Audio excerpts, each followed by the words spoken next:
Hello guys, what's up? Good afternoon. So, wala lang, grabe init oh. Pero kahapon sobrang lakas ng ulan. Ulan talaga siya ng ulan, di natigil. Tapos ngayon umaraw, and naisip ko na since bihira na lang ako makakapag-motor pag nag-start yung tag-ulan, tapos tayo today and vlog tayo konti. Tinanggal ko na yung ano ko, mic adapter ko kasi ganun din eh. Ano yan? 20 pesos lang raw ang buko, tatlo lang. Alin? 20 pesos raw ang buko, tatlo lang. Buko? Yeah, sabi niya. Nagpapabili ba kayo ng buko? Nagpapabili ka raw ba ng buko?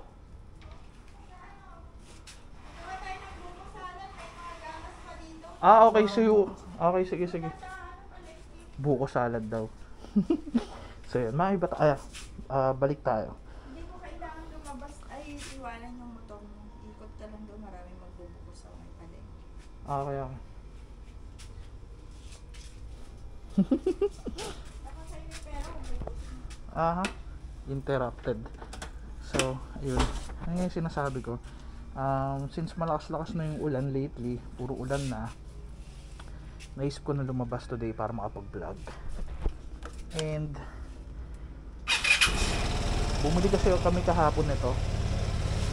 And then gusto kong mag-car wash. Actually, nasimulan ko na siya. Binasa ko na ng tubig tapos pinunasan ko. Kaya lang ang hirap pababain ng mga dumi dahil hindi tayo buhos-buhos lang. So sabi ko nakakapagod. So ayan, may hose naman na kami. Wala lang kami ng connector para may kabit sa gripo. So pupunta ako para bumili ngayon. Bibili tayo para din nakakapag-wash tayo sa sarili natin motor na hindi tayo punta sa pa-car wash. Tapos kailangan ko kasi yung sukat nung hose. So ginawa ko, pumutol na lang ako. Smart, no? Maliit na bagay. So ayan, let's go. Hindi na masyadong mahangin dito. Grabe. Hapon na, 4:37, pero mainit pa din. Dami nating reklamo no? Kapag mainit, nagre-reklamo. Kapag malamig naman dahil umuulan, nagre-reklamo pa din.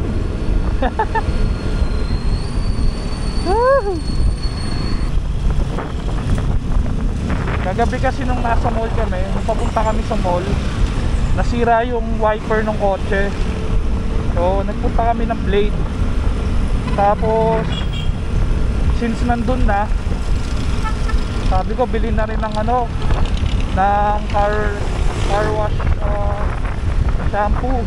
Saka yung parang wax na din sa salamin, parang hydrophobic something. So ayun, total may gamit naman na ako sa bahay. Meron na ako yung parang gloves, yung nakita nyo kanina sa lamesa. Yung parang glove siya na fun pag nagka-car wash. So medyo nabudol natin sa airmat sa part na yun kasi kaya na naman tayo nagpabili ng shampoo para din sa motor natin, di ba? Ito nga pala yung Ataw guys, Ataw Shopping Center. Yung Ataw, sabi ko nga sa inyo, usually China yung mga binibenta nilang items dyan. Pero hindi ka naman magdududa sa quality kasi Ataw has been around since the 1950s. Nagsimula sila sa yung true drugs to riches story. Nakaka-inspire talaga. Yung may-ari dati lang siyang taga-benta ng siomai sa China. Tapos naisip niya na ayaw niyang maging ganun lang at gusto niya ma-explore ang ganda ng Pilipinas, kaya siya nagpunta sa Pilipinas dahil yun nga. Kung ano pinagsasabi po tayo, sira uli. Ayan, nasa loob na tayo ng Ataw guys. Lamig din hardware, auto and bicycle use, electrical, personal use. Ikot-ikot lang tayo dito. Uy! Oh, may mga ganun din dito oh. Parang ano din. Anong tawag doon? Parang Ace Hardware.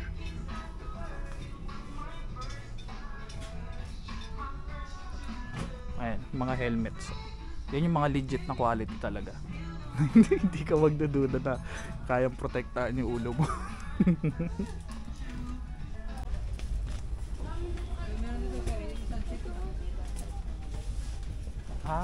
Eto.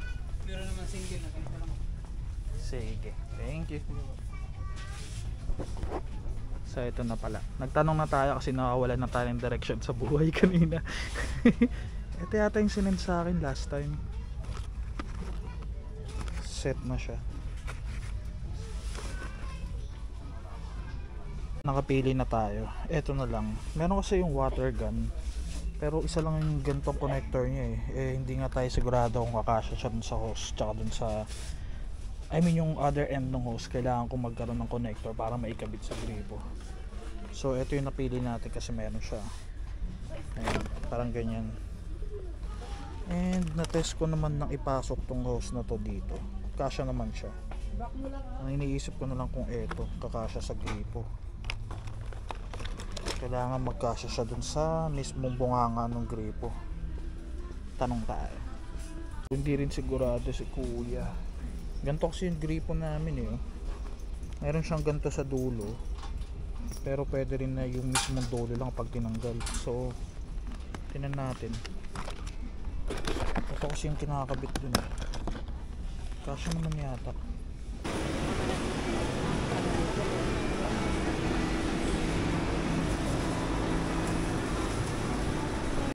Alright, so 30 ang isa. Ano na, iiwan na. Kuha tayo na 3. Sabi ko kanina isa lang. 3 pala kailangan. Buti pala tumawag muna ako. Tapos doon na lang siguro tayo bibili ng gamot. Solmox. Welcome to Subic, guys. Ayan, we're back. Nakabili na rin ako ng gamot doon sa South Star. Tapos ito na yung buko natin. Ang kagandahan ng malaki ang compartment Hindi nagsisiksikan yung mga ilalagay natin. Buti na lang talagang malaki ang compartment ni Vespa. Alright, let's go. Tapos figure out na natin paano siya kakabit sa gripo. Sana hindi masyadong kailangan ng brain cells kasi kinalawang na yun sa atin. Wala na ring araw, palubog na, hindi na masyadong mainit. So it's good. Pwede na tayo mag car wash.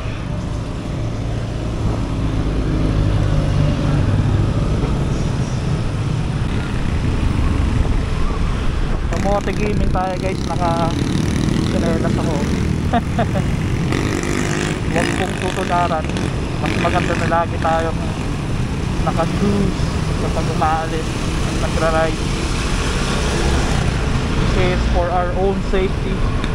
Actually yung shorts nga hindi na rin advisable Kaya lang, tulad ng laging sinasabi ng mga kamote, mga dahilanan ng kamote, malapit lang naman So yun din ang dahilan natin ngayon.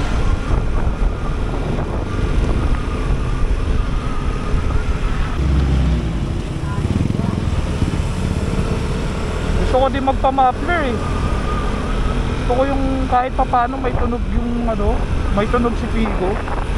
Pag napapanood ko yung mga vlogs ni Mr. Sarap sa kanila Omar TV, follow nyo sila guys, nakakatuwa yan. Birang-bira kayo kasi makakita ng mga Pilipino na rider sa ibang bansa, tapos hindi sila puro big bike. May mga Ducati sila na big bikes, pero mas madalas yung makikita sa mga vlogs nila is yung Vespa nila. Nakakatuwa lang, diba? Actually kahit mga big bikes o hindi lang talaga ako masyadong nanonood ng mga vlogs, pero ayun nga, wala akong masyadong kilala na Pinoy na motovlogger na nasa ibang bansa. So pag nag-upload sila, para ka na rin nakakagala.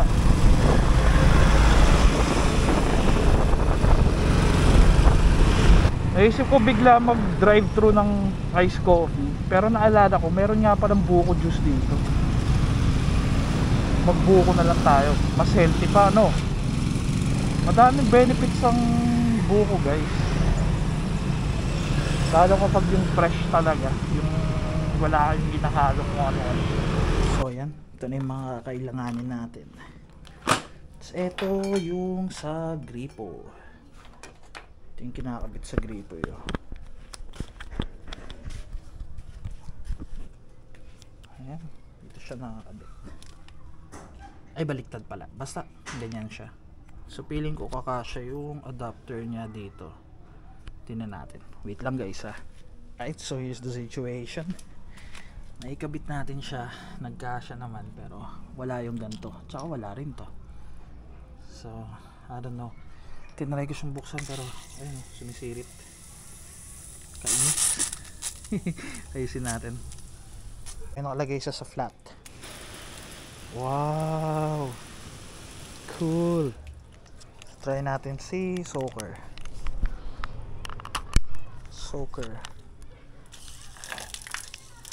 Ay, pangit. Cone. Nice. Ang galing. Sasayang tayong tubig guys. Miss.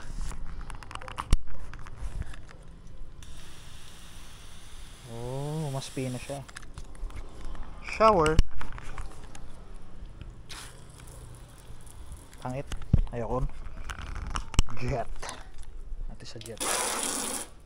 Uy, galing, pwede. Lastly, center na yung umpisa natin. Try natin to full.